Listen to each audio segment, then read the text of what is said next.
আসসালামু আলাইকুম। আমরা তিন বন্ধু ঘুম ভরা চোখ নিয়ে জগিংয়ের জন্য যাচ্ছিলাম। মাঝখানের বন্ধু ঘুম ভরে মাথা নিচু করে হাঁটছে। এখন ঘড়ির সময় 4টে।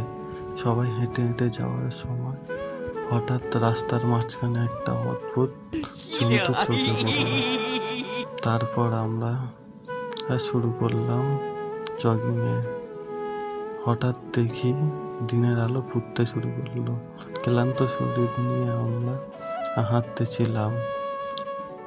আমার বন্ধু প্রচুর ক্লান্ত। হঠাৎ বন্ধু আমাদেরকে রেখে আগে চলে যায়। আমরা গিয়ে দেখি একটা কাকুর সাইকেলে ভাঙার চেষ্টা করছে। সেটা দেখে আমাদের ক্লান্ত শরীর নিয়ে ফের শুরু করলাম। আমরা পৌঁছে যাই ক্যানিং ব্রিজে সকালের ঠান্ডা হাওয়া উপভোগ করতে।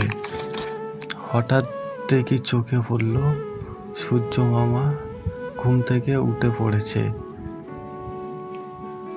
সেখানে না থাকতে পেরে আমরা চলে আসলাম। এখানে দেখি কাকু আখের রস বের করছে। কাকুর কাছ থেকে 1 গ্লাস আখের রস খেলাম।